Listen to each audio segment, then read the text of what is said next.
राजस्थान में area wise यदि सबसे बड़ी कोई रियासत थी तो वो थी मारवाड़। कौन सी थी? सबसे छोटी थी शाहपुरा और सबसे बड़ी कौन सी थी? मारवाड़। मारवाड़ में कोई भी एक रियासत हुआ करती थी ना, उस रियासत में एक इलाका होता था जिसको राजधानी कहते, वो तो राजा का पास होता। बाकी वाले इलाके राजा अपने भाइयों में बांट के रखता था, भाइयों में, भतीजों में, इस प्रकार राजा बांट के रखता था। वह इलाका जो राजा के पास में हुआ करता था, इसको बोलते थे खालसा। क्या बोलते? ये शब्द याद रखना, आगे काम आएंगे, लिखेंगे आगे, अपने लिखना नहीं, एक बार याद रखना कि वह भूमि जो राजा के डायरेक्ट कंट्रोल में हुआ करती थी क्या कहलाती? एक जमीन तो राजा खुद के पास रखता है, इसमें राजधानी वाला इलाका आता है। एनसीआर मान लीजिए, एनसीआर समझते हो, नेशनल कैपिटल रीजन, दिल्ली के आसपास का इलाका अभी भी तो है। तो बस वैसे वैसे राजधानी के आसपास का जो इलाका होता राजा खुद के पास रखता और उसको क्या बोलते? बाकी राजा बांटता अपने भाइयों में, भतीजों में, सेनापतियों में, मंत्रियों को बांटता। ये 4 गांव तू रख ले, ये 5 गांव तू रख ले, ये 10 गांव तू रख ले। ये जो जमीनें बांटी जाती, इन जमीनों को बोलते जागीर। क्या बोलते? ये इनके लिए एक नाम और होता, ठिकाना। क्या नाम होता? या तो इनको बोलते जागीर या क्या बोलते? ठिकाना। जिस अब खालसा इलाके के अंदर तो कौन रहेगा? राजा। तो कुछ भाइयों को क्या मिलेगी? जागीर या ठिकाना। जिन भाइयों को जागीर या ठिकाना मिलता उनको बोलते सामंत।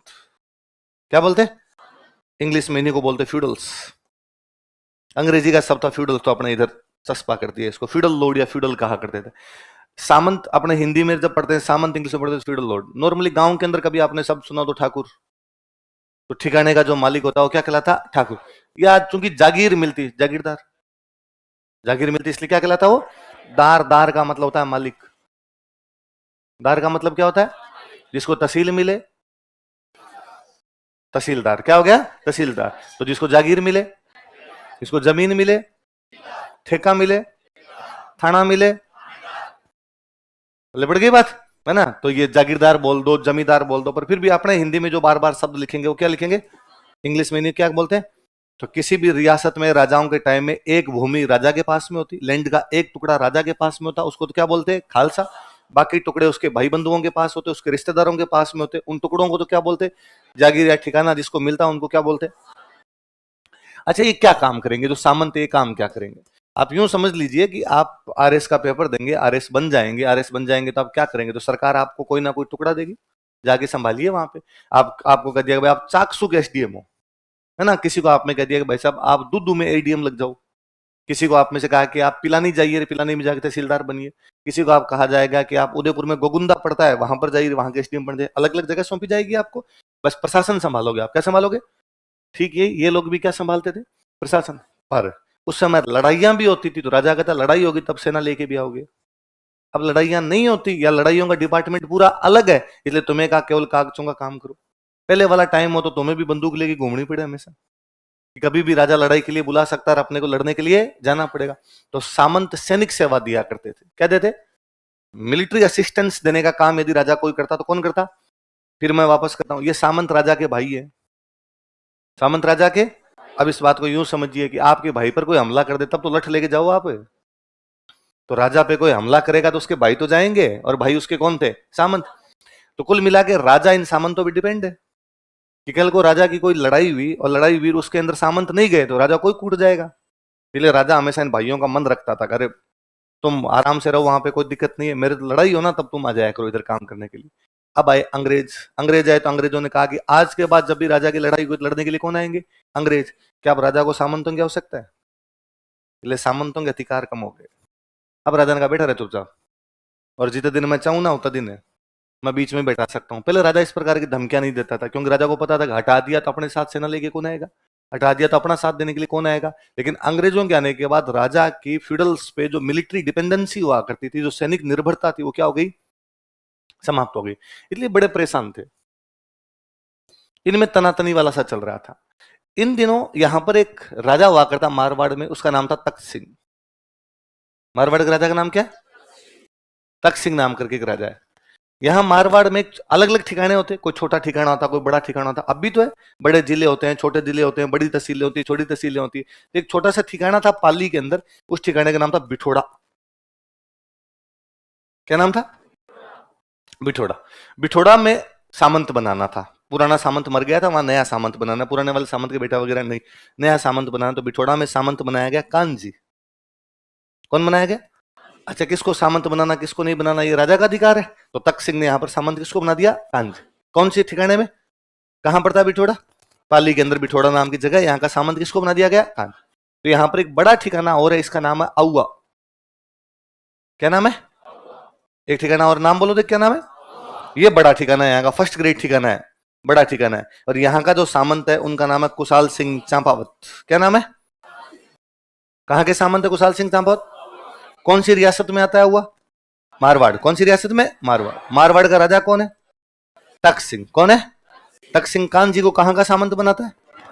और बिठोड़ा के पास में बड़ा ठिकाना कौन सा पड़ता है? औवा। औवा के सामंत कौन है? कुशाल सिंह चांपावत ने इस बात का ऑब्जेक्शन किया कि कान जी को बिठोड़ा का सामंत क्यों बना दिया गया। तो तख्त सिंह ने कहा, भाई तुम कौन हो तो ये कहने वाले कि किसको बनाना है किसको नहीं बनाना।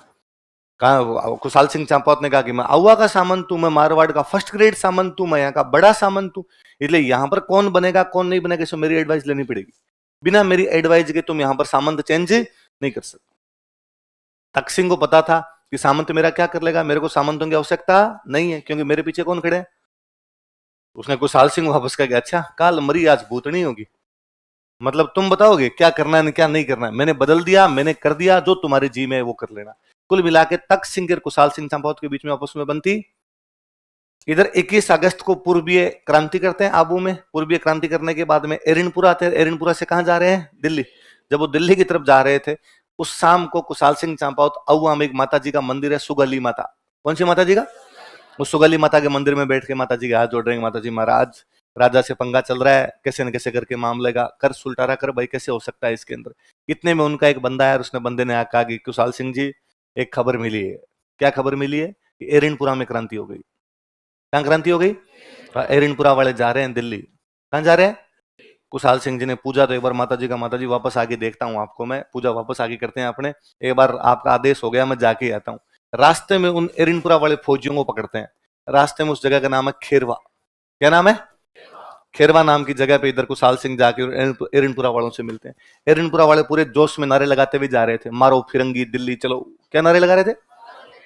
फिरंगी मतलब अंग्रेज, अंग्रेजों को मारेंगे और कहां जाएंगे? दिल्ली। और कुशाल सिंह ने बीच में उनको रोका, अरे भाई साहब आज इतनी तैयारी के साथ किधर? उन्होंने कहा, अरे दुआ सलाम हुई, आपस में सब एक दूसरे को जानते ही थे। कुशाल सिंह जी राम राम, आपको तो पता ही होगा हम आबू में क्रांति करके एरिनपुरा है, एरिनपुरा में क्रांति करने के बाद अब कहां जा रहे हैं? दिल्ली। आबू एरिनपुरा में तो अंग्रेज मार दिए, अब भारत में जहां जहां अंग्रेज दिखेगा उन सबको मार देंगे, देश का बादशाह वापस किसको बनाएंगे? बहादुर शाह जफर। अंग्रेजों का पत्ता साफ, देश में वही पुराना राज आएगा अपने। कुशाल सिंह ने कहा कि यार क्रांति करने के लिए दिल्ली जाने की आवश्यकता क्यों है? तो साहब कहां चले? तो औवा चल लो। कहां चल लो? क्योंकि कुशाल सिंह को किससे लड़ना है? तो कुशाल सिंह को भी सेना की आवश्यकता है। तो कुशाल सिंह ने कहा तुम औवा चल लो, मिलके क्रांति करते हैं। उनका सर आप समझे नहीं एग्जैक्टली, हम क्या है वहां बहादुर शाह जफर के पास जाएंगे, बहादुर शाह जफर हमें हथियार देगा, बहादुर शाह जफर हमें पैसे देगा, लड़ने का बताएगा कहां पे जाके लड़ना है, तब उसकी तरफ से लड़ेंगे हम। कुशाल सिंह के दोनों तीनों काम मैं करूंगा, हथियार दूंगा, पैसे दूंगा, बता दूंगा कहां लड़ना है, चलो ना इधर।